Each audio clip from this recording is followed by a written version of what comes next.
Luke 9, 1 through 27. Then he called his 12 disciples together and gave them power and authority over all demons and to cure diseases. He sent them to preach the kingdom of God and to heal the sick. And he said to them, "Take nothing for the journey, neither staffs, nor bag, nor bread, nor money, and do not have 2 tunics apiece. Whatever house you enter, stay there, and from there depart.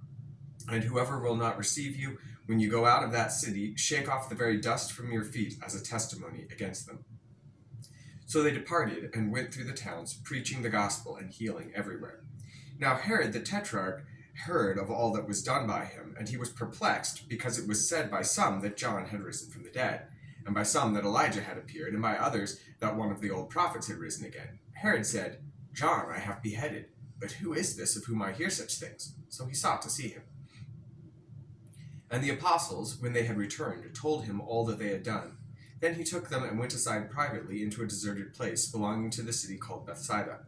But when the multitudes knew it, they followed him, and he received them, and spoke to them about the kingdom of God, and healed those who had need of healing.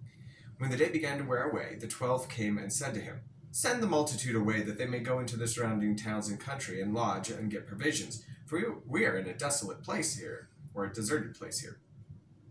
But he said to them, "You give them something to eat." And they said, "We have no more than 5 loaves and 2 fish, unless we go and buy food for all these people." For there were about 5,000 men. And he said to his disciples, "Make them sit down in groups of 50. And they did so, and made them all sit down. Then he took the 5 loaves and the 2 fish, and looking up to heaven, he blessed and broke them, and gave them to the disciples to set before the multitude. So they all ate and were filled, and 12 baskets of the leftover fragments were taken up by them. And it happened, as he was alone praying, that his disciples joined him, and he asked them, saying, "Who do the crowds say that I am?" So they answered and said, "John the Baptist, but some say Elijah, and others say that one of the old prophets has risen again." But he said to them, "But who do you say that I am?" Peter answered and said, "The Christ of God." And he strictly warned and commanded them to tell this to no one, saying, "The Son of Man must suffer many things, and be rejected by the elders and chief priests and scribes, and be killed, and be raised the 3rd day."